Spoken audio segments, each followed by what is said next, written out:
loolu moo tax Sénégalais yi xeeb leen. d'accord alors ñu dem Mbour. ñu dem Mbour ci meeting président de la République Alioune Ba doyen. Acte de naissance. La coalition Diomaye. Le chemin désormais à prendre pour la coalition Diomaye mais aussi le chemin politique qui mène où loolu c'est une question qu'il faut se poser. mais qui mène où waaw mais li ñu mën a remarquer mooy y avait une grande mobilisation. boo xam ne astafurlah waaw demal xëy na da ngay ironiser Babacar daan la wax tey loo mësul dégg daan defal révélation yoo xam ne tey nga xam ne Diomaye changé na position Babacar mobilisation Babacar xoolal ni ba pare nag daf ci am lu xew ci biir Babacar dafa am loo xam ne Babacar. mais ndax déjà nekkul. naa la bàyyi nga yeggale. waaw mais bon la coalition Diomaye déjà l'initiative d'aller à Mbour. Babacar on s'est posé 3 questions Babacar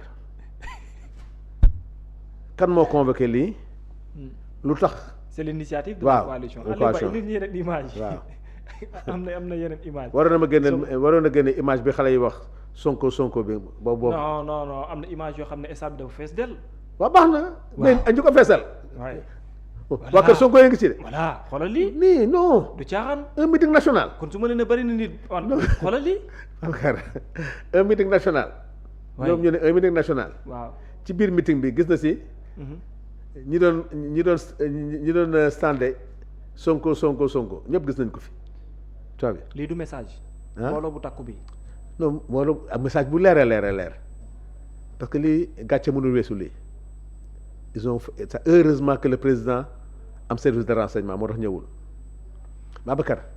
meeting départemental la à Mbour dans le fief du président de la République meeting national ñu ne ni koy sargal ci fi mu dëkk match nawetaan stade bi day fees match nawetaan tu fais un meeting national à Mbour ak ce que uniquement la ville de Mbour rek la ville de Mbour dans le cadre de sa mobilisation Diété def na fi benn meeting ça fait même pas 2 mois fees del la def tey yow nga def un meeting national dans le fief du président mu am que mu yaraax nii te meeting national nga def lii mooy président lii boo ko tapee musiba am deuxièmement ñi fi indi 3/4 bi da nga ñuy wax affaire xaalis gis nga ñoo xam de wóor na la ne ñii dina am dans les temps rek ay car nga fi indi mobiliser ay nit c'est-à-dire lii moom vraiment c'est musiba la moo tax président chez bële bi ma amee information bi ñu jox ko mu ne fii bu fi ñëwee gàcce am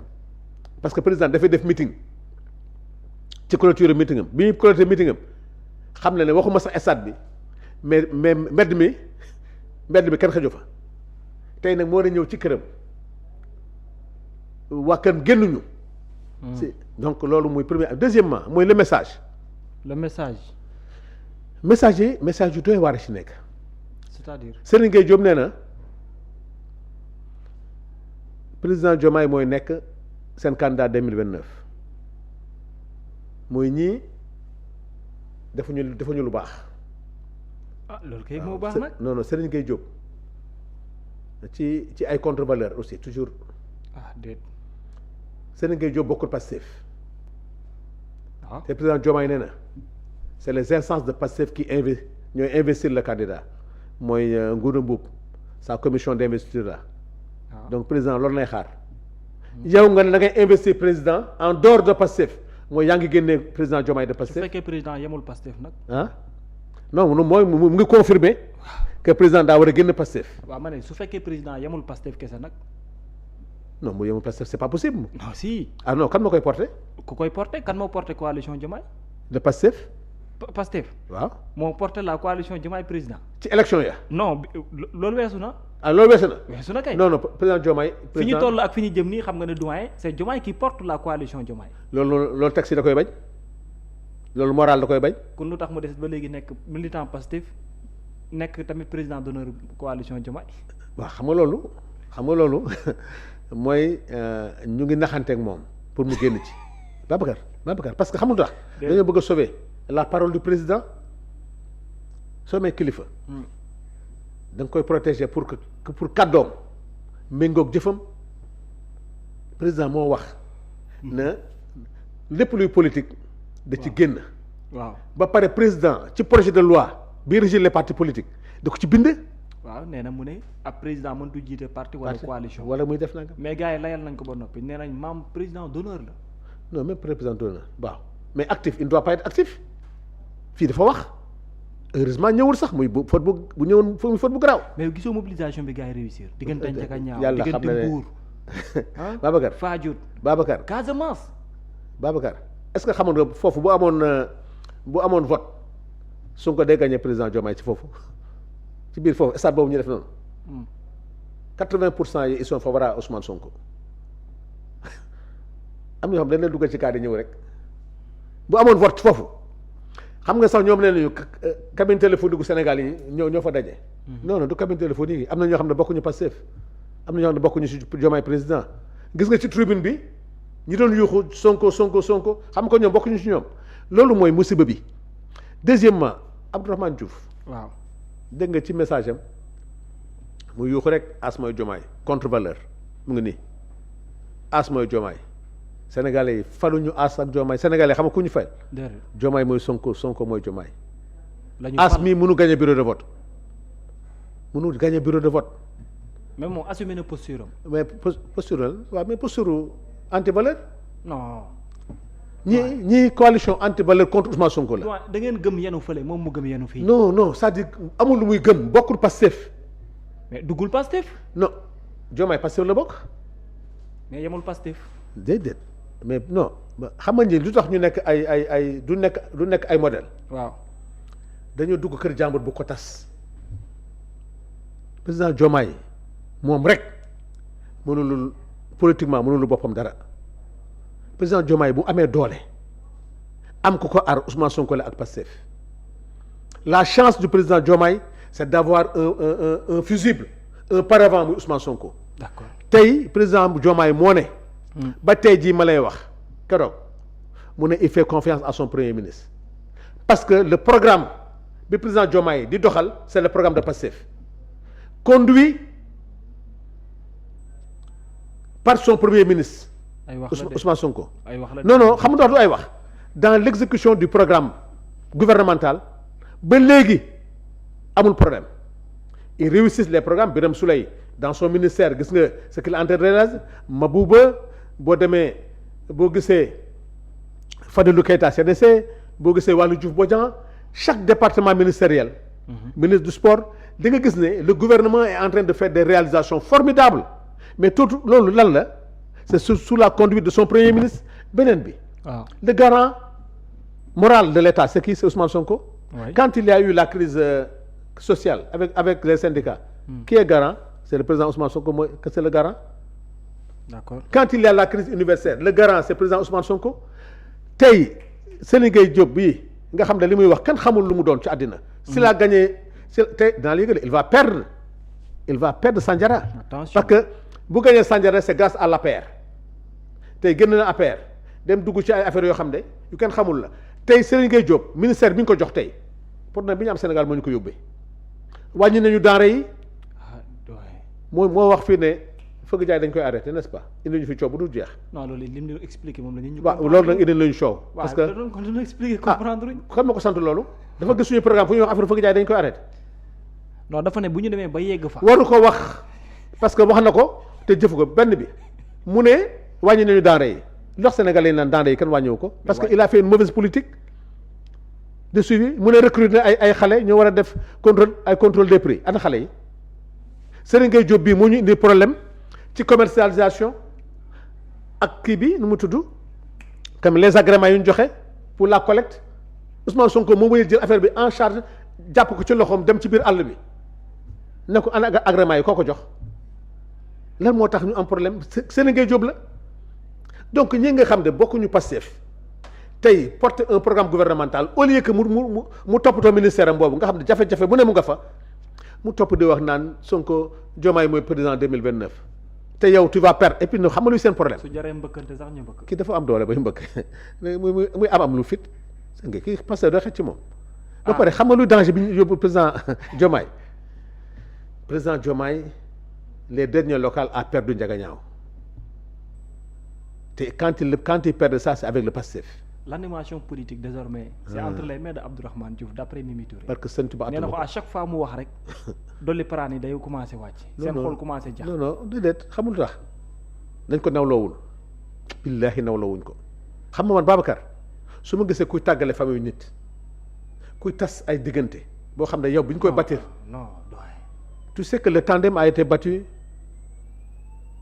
que dans la douleur il y a eu des morts il y a des disparus il y a eu des blessés donc moom xamul comment le Pastef est arrivé au pouvoir ci ay drame am na ñoo xam ba léegi ñu ngi ci géej gi mu dem di wax naan ay lan ay parlement jomaayien xam nga yëfu tappale yooyu dafa tappale la.